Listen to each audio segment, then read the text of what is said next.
आमच्या दीदीने चहा केलाय मैत्रिणींनो. या सगळे जण प्यायला. पारुशीने आमच्या नको एवढा सगळ्यांना कसं करू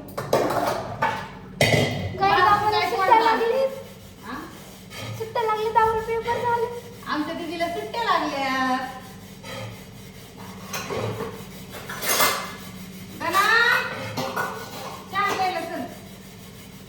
माझ्यापेक्षा जास्त तर मम्मीच खुश आहे मला सुट्ट्या लागली. मदत तेवढीच लेकराची. मदत काय लेकरू तेवढंच काम करतो रोज.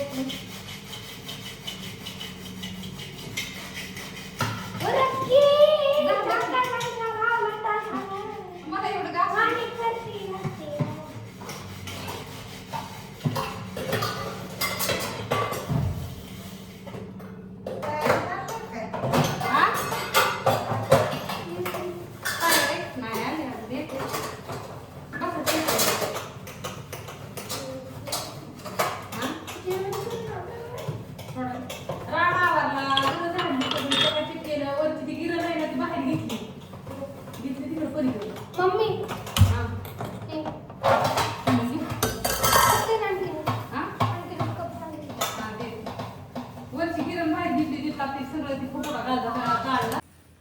मित्रांनो मम्मीच्या इथं ती सांडग्याचं पीठ असतं ना ते म्हणजे करायचं चाललंय कणिक मळायची त्याची.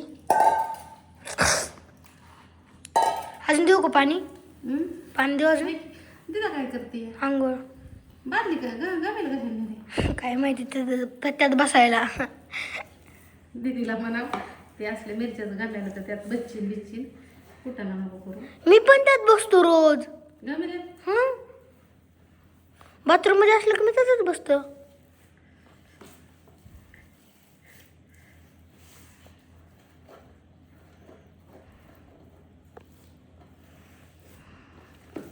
ही जरा गॅसच पीठ म्हणले आज सांडग्याच्या ऑर्डरला येत नाही काय करायचं. किती किलोच असं नाही? 5.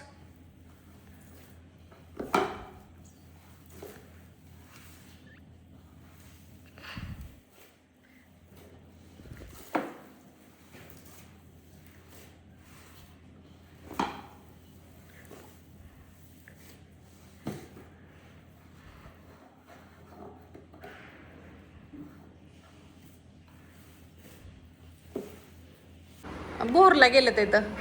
शुभरात्री मैत्रिणींनो सगळ्यांना. आज आमच्या घरी पाहुणे आले तिथं.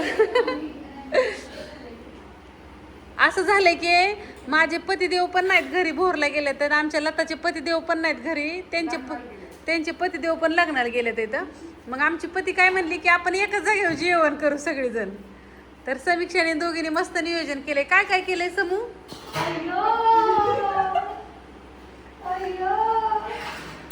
क्या हुआ?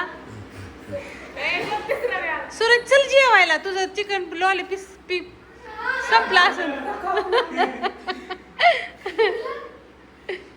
चला तुम्हाला पतीने काय काय केले दाखवते.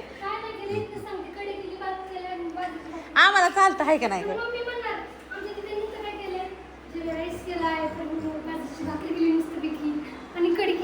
असं काही नाही मैत्रिणींनो.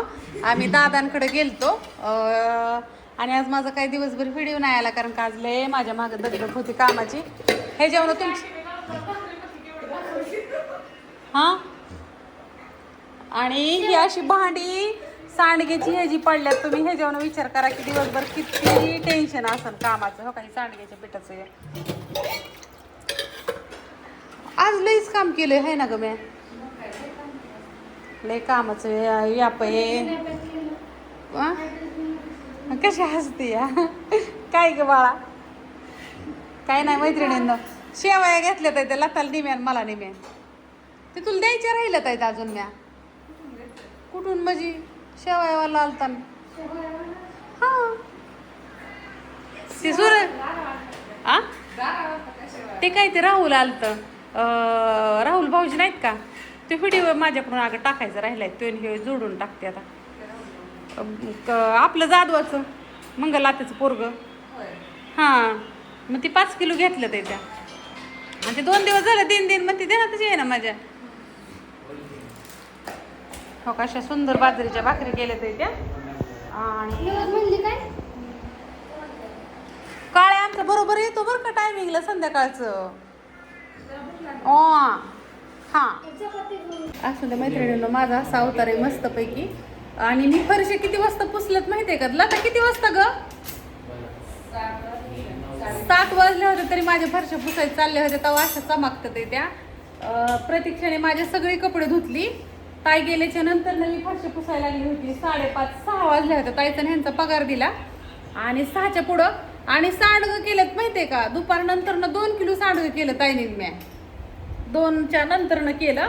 आणि मग 6 वाजता ताई दिदीने पगार काढून आणला. ताईंचा ह्यांचा पगार दिला आणि मग नंतर ना फरशा पुसल्या आणि 7 वाजेपर्यंत फरशा पुसल्या. लता आलती. मग नंतर ना दादांकडे गेलो. दादा आमचं शेजारचं आजारीत ना थोडंसं तिकडं. आणि भाऊंचं पण बऱ्याच ताईसाहेबांनी मला मेसेज केले की भाऊ आजारीत ना गं. तर ताईसाहेब आजारीत भाऊ, पण भाऊ बरं येतं. भाऊंला कधीच काय होणार नाही. त्यांचं थोडंसं पडलं होतं त्याच्यामुळे इथं खुब्यात त्यांच्या लागलं होतं. मग खुब्यात लागल्यावरती डॉक्टरांनी त्यांना थोडं छातीत पाणी झालं त्याच्यामुळं मग ती चेक करायला लावलं होतं. तर सगळे नॉर्मल रिपोर्ट आले तिथं. आणि आता ऑपरेशन आहे त्यांचं उद्याच्याला.